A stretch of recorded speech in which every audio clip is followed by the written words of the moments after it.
Hi guys, welcome to bell peppers media. This is PVR. ఇవాళ మనం కల్కి film రివ్యూలో మాట్లాడుతున్నాం.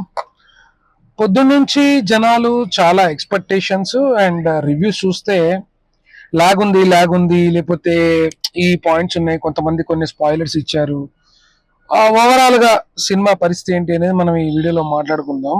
స్పెషల్లీ నాకైతే చాలా విషయాల్లో సినిమా అప్రిషియేట్ చేయదగ్గ పాయింట్స్ అయితే చాలా ఉన్నాయి. బేసిక్ గా ఇక్కడ మనం బాగా ఆలోచించాల్సింది ఏంటంటే, మనము మన క్వాలిటీ ఆఫ్ వ్యూవర్షిప్ ని, తర్వాత వరల్డ్ సినిమా మీద ఉన్న ఎక్స్పోజర్ ని ప్రతిదీ కూడా ఒక అవెంజర్స్ లాగా లేకపోతే ఎవ్రీ 10 seconds ఒక వావ్ మూమెంట్ ఎక్స్పెక్ట్ చేయడం వల్ల చాలా మందికి ఫస్ట్ హాఫ్ లాగ్ అనిపించింది. కానీ మీరు ఇదే ఇయర్ చూసుకుంటే మంజుమల్ బాయ్స్ లాంటివి ఎక్స్ట్రీమ్ లాగ్ ఉన్నా కూడా థియేటర్లో జనాలకు ఎక్కడం జరిగింది.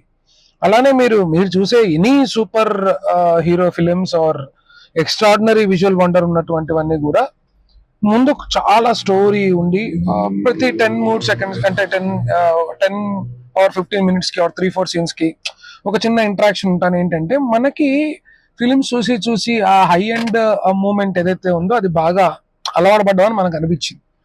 సో బ్యాక్ టు కల్కికి వచ్చినట్టయితే, ఈ కల్కిలో ఫస్ట్ వచ్చిన మీమ్స్ ప్రభాస్ గారు కల్కి చేస్తుంటే మనకి రాజశేఖర్ గారి కల్కి బాగా వస్తున్నాయని జనాలు చెప్తూ ఉన్నారు. But anyway, back to the ఇవాళ 27th వరల్డ్ వైడ్ గా రిలీజ్ అయినటువంటి సినిమాలో చాలా చెప్పుకోదగ్గ విషయాలు ఉన్నాయి. అండ్ ముఖ్యంగా జనాలు మాట్లాడుకునే వాటిల్లో ఇంట్రెస్టింగ్ అండ్ క్యామియో రోల్స్ గురించి కూడా అన్ఎక్స్పెక్టెడ్ గా రాజమౌళి గారు రావటం, అన్ఎక్స్పెక్టెడ్ గా మన ఆర్జీవి గారు ఇట్లాంటి వాళ్ళు రావటం, కుప్పలు కుప్పలుగా క్యామియో రోల్ ఉన్నాయి. మామూలు క్యామియో రోల్ లేదు. సీతారామ హీరోయిన్ దగ్గర నుంచి దుల్కర్ సల్మాన్ దగ్గర నుంచి ఇక విజయ్ది 2-3 scenes లో రిపీట్ అయినా కూడా అద్భుతమైనటువంటి క్యామియో. ఒక రకంగా చెప్పాలి అంటే నాగ్ అశ్విన్ చేసినటువంటి ది బెస్ట్ వర్క్. చాలా తెలివిగా ఈ సినిమాలో కొన్ని ముఖ్యమైనది ఏంటంటే, మహాభారతం లాంటి సీక్వెన్స్ తీసుకున్నప్పుడు చాలా తెలివిగా ఒక భాష జోలికో డిక్షన్ జోలికో లేకపోతే ఆర్టిస్ట్, ఎందుకంటే మనం ఈజీగా జడ్జ్ చేసేస్తాం కదా, ముఖ కవలికలు బాగాలేవు లేకపోతే పిచ్చి పిచ్చిగా మాట్లాడుతున్నాడు, ఆ రేంజ్ అతను నిలబెట్టలేకపోయాడు, ఆహారం సరిపోలేదు, తొందరగా జడ్జ్ చేస్తాం కదా. వీటికి వెళ్లకుండా కృష్ణుడు లాంటి వాళ్ళని హైడ్ చేస్తూ చాలా తెలివిగా తీయడం. ఇదే మనము హనుమాన్ లో కూడా మన రీసెంట్ గా గ్రాఫిక్స్ లో హనుమాన్ చూపించి సెకండ్ హాఫ్ లో ఆ కళ్ళని చూస్తే రాణా లాగా ఉన్నాడు, రాణా హనుమంతులా కనిపిస్తాడా లేదా, రాణా హనుమంతుడు ఏం బాగుంటాడు. సో ఇలాంటి రకరకాల జడ్జిమెంటల్ కాంట్రవర్సీస్ కి లేకుండా చాలా నీట్ గా చాలా మంచి క్యారెక్టర్ ని హైడ్ చేశాడు. రెండోది, సీన్ ని మొత్తాన్ని ఎలివేట్ చేయడానికి ఎక్కడా కూడా ట్రై చేయలేదు. హీ మేడ్ హిజ్ ఓన్ ఏమంటారు ద స్మార్ట్నెస్. విజువల్ ఇంపాక్ట్ దగ్గర, విజువల్ వండర్ దగ్గర ఫ్లాష్ కట్స్ లానే తీసుకొచ్చాడు. సో ఎక్కడైతే మెసేజ్ ఇవ్వాలో అక్కడ చాలా తెలివిగా మెసేజ్ ఇస్తూ, అలానే గతానికి ఇప్పుడున్నటువంటి ప్రజెంట్ సినారియోకి ఫ్యూచర్ లో ఎలా ఉండబోతుంది ఆ లింక్స్ కూడా చాలా బాగా ఇచ్చాడు. సింపుల్ గా కథలోకి వస్తే, బిఎన్బి చూసినటువంటి అమెజాన్ ప్రైమ్ లో వాళ్ళందరికీ బుజ్జి భైరవ గురించి చెప్పక్కర్లేదు. సో భైరవ బౌంటీ హంటర్ గా తిరుగుతూ బుజ్జి హెల్ప్ తీసుకుంటాడు. హీ బిల్డ్ ద బుజ్జి. అది ఎలా అనేది అమెజాన్ ప్రైమ్ లో బిఎన్బి ఉంది. సో అది తప్పకుండా చూడండి. ఎందుకంటే ఒక సినిమా రిలీజ్ అవ్వకుండా, దాంట్లో క్యారెక్టర్లు అవ్వకుండా డైరెక్ట్ గా బ్రహ్మానందం లాంటి గారి క్యారెక్టర్లను కూడా యానిమేట్ చేసి క్యారెక్టర్ ఇంట్రడ్యూస్ చేసి ఒక రకంగా రివీల్ చేయడం అనేది చాలా పెద్ద సాహసం అనే చెప్పాలి. బస్ లేదు అది ఇదని మాట్లాడుతున్నారు, కానీ నిన్న ఇన్స్టా రీల్లో నాగాశ్విన్ గారు ఇచ్చినటువంటి పర్స్పెక్టివ్ లో చూస్తే పాపం ఆయన రిలీజ్ కి cube, UFO, world wide film, languages, dubbing వీటన్నిటిలో జనాలను ఎక్కువ ఇంటరాక్ట్ అవ్వలేకపోతున్నాను అని మన్నించండి. అండ్ ఇదని డైరెక్ట్ గా తన సోషల్ మీడియా వేదికగానే తను రావడం జరిగింది. Some of the technicians came to Twitter spaces also. వాళ్ళు కూడా వాళ్ళ వరకు వర్క్ ఎలా జరిగిందని చెప్పారు.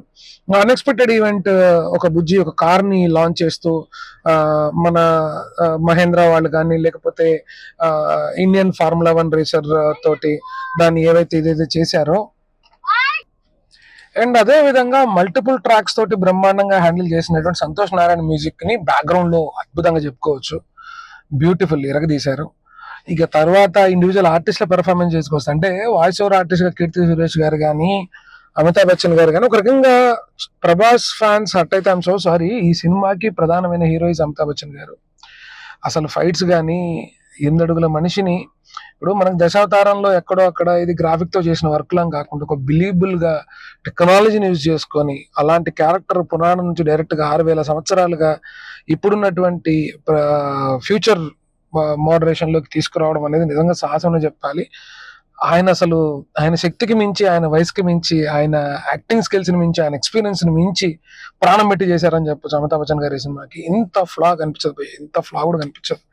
జనాల దగ్గర ఎక్కడ బాధ అనిపించింది అంటే నెగిటివ్ రివ్యూలు పొద్దున్న నుంచి వీళ్ళు ఎందుకు ఇట్లా అంటున్నారు అని స్పెసిఫిక్ గా వీళ్ళందరి కోసం, అంటే బిగ్ బాస్ లో చేసిన ఆదిరెడ్డి గారు కానీ, మన జబర్దస్త్ చేసేటువంటి వాళ్ళు కానీ, కొంత లాగ్ ఉంది భయ్యా, పాటలు అవసరం లేదు భయ్యా అని వీళ్ళు చాలా కామెడీ చేశారు. కానీ ఫస్ట్ వీళ్ళు అర్థం చేసుకోవాల్సిన విషయం ఏంటంటే, ఇంత హిట్ అయినటువంటి హనుమాన్ సినిమాను చూస్తే ఒక హనుమంతుడి వారి ఒక రక్తపు బిందుకి సంబంధించినటువంటి ఒక చుక్క దానికి పవర్ ఉండడము, అలాంటిది కంట్లో పట్టము, సూర్యరశ్మి ద్వారా దాని పవర్ తీసుకోవటము, ఇంత ఎస్టాబ్లిష్ చేయాలనుకున్నప్పుడు ముందు అవసరం లేనటువంటి గోళీలు, హీరోయిన్ డాక్టర్ వేషంలో వచ్చి పేషెంట్ లాగా వెళ్ళటం, ఇదంతా చూపిస్తుంటాడు డైరెక్టర్. సో మీకు ఎక్కడో అక్కడ ఆ సినిమాలో చూస్తే ఘటప్ సీను గారి కొంత కామెడీయో ఇంకోటో ఎలా ఉందో, ఒక ప్రపంచాన్ని, ఒక సిటీని, ఒక నేపథ్యాన్ని ఎస్టాబ్లిష్ చేయడానికి ఇట్స్ టేక్ టైం.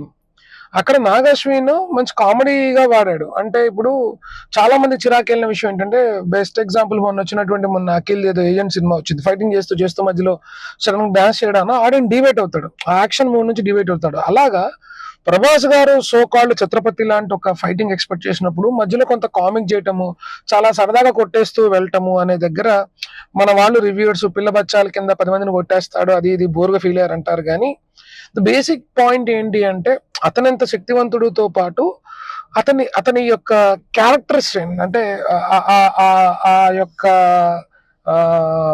పూర్వజన్మ తాలూకు వాసనలేవి కనిపించకుండా ప్రజెంట్ గా ఉన్నటువంటి భైరవ అల్లరి చిల్లరగా తిరిగేటటువంటి, ఫర్ ఎగ్జాంపుల్ చెప్పాలంటే ఒక అలావుద్దీన్ ఎలా ఉంటా జైన్ తోటి ఎలా అయితే ఇది చేస్తాడో ఆ యొక్క ఫ్లేవర్ కనిపించడం చాలా మందికి ఎక్కలేదు.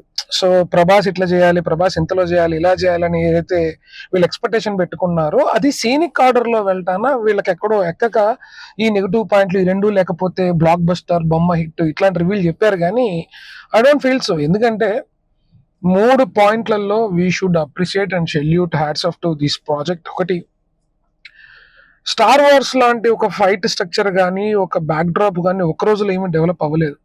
దాదాపు 60 ఏళ్ళు, ఎపిసోడ్ 1 ఎపిసోడ్ 2 నుంచి, జడాయిల దగ్గర నుంచి, ఇండివిజువల్ గా సిరీస్ దగ్గర నుంచి, యానిమీల దగ్గర నుంచి ఇలా డెవలప్ చేస్తూ, టెక్నాలజీని డెవలప్ చేస్తూ, దాంట్లో ఉన్న ఒక్కొక్క క్యారెక్టర్ ని ఇండివిజువల్ సిరీస్ లాగా తీసుకొస్తూ, లైక్ మార్వెల్ లాగా వాళ్ళకి ఒక 60 ఏళ్ళ టైం ఉంది. అండ్ ఆడియన్ కి కూడా ఒకప్పుడు 80s 90s బ్యాట్మ్యాన్ సినిమా వస్తే నవ్వు వస్తుంది, సెట్ బేస్డ్ వర్కుల్లో ఆ కాస్ట్యూమ్స్ చాలా కామెడీ ఉంటుంది. కానీ వాళ్ళ Batman begins, dark night returns ఎలా ఉంటాయి. సో ఇది చూసినటువంటి కళ్ళతో అంటే మోడర్నైజ్డ్ పక్కన పెడితే ఒక తెలుగు సినిమాకి ఎక్స్ట్రాడినరీ, అంటే నభూతో నా భవిష్యత్తు with in a short period లో ఇంత యూనివర్స్ ని క్రియేట్ చేయడం first thing is a hats off.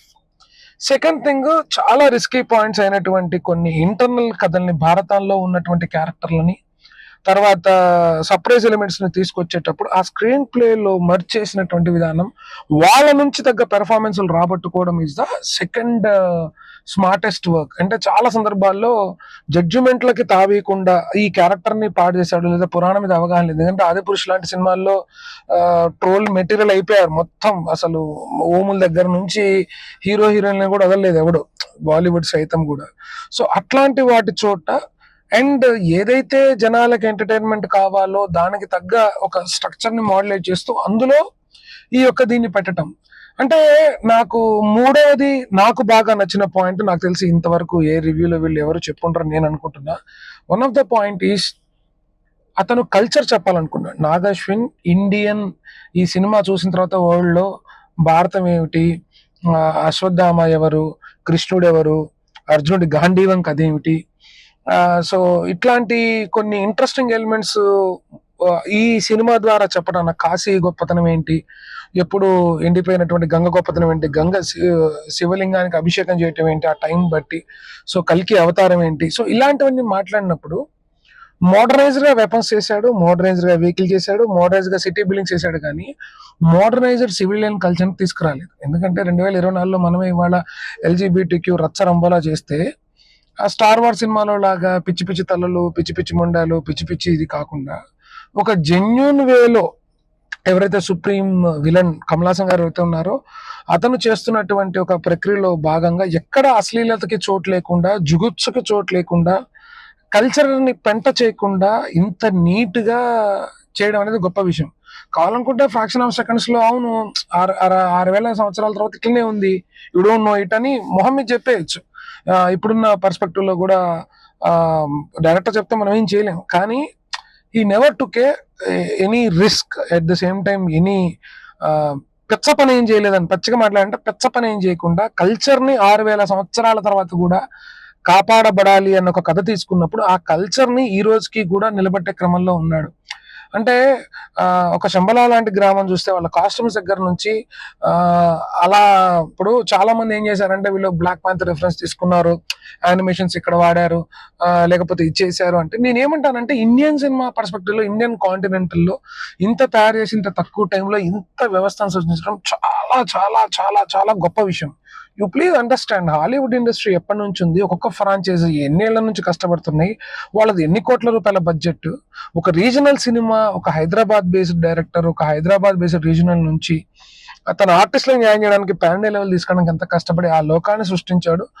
నా డామ్ షూర్ అబౌట్ ఇట్. ఇప్పుడు సౌత్ సినిమా, నార్త్ సినిమా అనేది ఏమీ లేదు, పాన్ ఇండియన్ సినిమా అనేది కూడా చాలా పెద్ద అంటే చాలా చిన్న పదం, ఇప్పుడు దాని మీద పెద్దగా చూపిస్తున్నారు. కానీ ఈ పర్స్పెక్టివ్ లో చూస్తే ఒక 15-20 ఏళ్ల తర్వాత ఇండియన్ సినిమా కల్చరల్లీ బ్యూటిఫుల్ అవ్వబోతుంది. అండ్ మేకింగ్ లో మన దగ్గరకు వచ్చి tips, tricks including song making లాంటివి హాలీవుడ్ వాళ్ళు నేర్చుకోబోతున్నారన్న విషయం అయితే నాకు అర్థమైంది. ఎందుకంటే విజువల్ వండర్, అసలు ఎక్కడా కూడా కథకి డివేట్ అవ్వకుండా అనేది కాకుండా ఆడియన్ అనేవాడు వంద ఎక్స్పెక్ట్ చేస్తాడు, కానీ కథకి న్యాయం చేయాలంటే ఈ సీన్ నుంచి నీకు ఇంటర్వెల్ గూజ్ మూమెంట్స్ ఎందుకు వచ్చినాయంటే వాంటల్లీ ఒక కామిక్ మోడ్ లో, ఒక కామన్ మోడ్ లో, అబ్బాయి చూసిన సీనే మోడ్ లో తీసుకెళ్లాడేమో డైరెక్టర్ మిమ్మల్ని, అందుకే మీకు ఆ ఇంటర్వెల్ సీక్వెన్స్ వావ్ అనిపించిందేమో. క్లైమాక్స్ వావ్ అయిపోవడానికి గల కారణం అదే. సో ఎందుకంటే దానికన్నా ముందు ఉన్నటువంటి ఏంటి వీళ్ళిద్దరు ఎంతసేపు కొట్టుకుంటూ ఉంటారా, ఇంత ఫైట్ అవసరం, ఇంత లాగ్ అవసరం అన్నారు, కానీ అంత అవసరం అయితే వీడెవడు అనే రివీలింగ్ దగ్గర, వాడెవడు అనే రివీల్ దగ్గర వీళ్ళిద్దరు ఇంతసేపు కొట్టుకోవడానికి అర్హులు రానటువంటి ఒక పాయింట్ జస్టిఫై చేయడానికి చేశాడేమో, అట్లెందుకు ఆలోచించరు. సో కామన్ ఆడియన్స్ తో పాటు రివ్యూలకు కూడా నా యొక్క విశ్లేషణ నచ్చుంటుందని అనుకుంటున్నాను. Thank you so much watching us. మరొకసారి మంచి సినిమాతో మీ ముందుకు వస్తాను. అందరిలాగా నేను రేటింగ్లు ఇవ్వను, ఎందుకంటే ఎవరో రాసిన బుక్ కి మనం అవుట్ ఆఫ్ ది బ్లూ వచ్చి ముందు మాట రాయటం సరికాదని నా అభిప్రాయం. సో తప్పకుండా ఇంకొక మంచి వీడియోతో మీ ముందుకు వస్తాను. Thank you for watching bell papers. This is PBR. Love you all. Bye.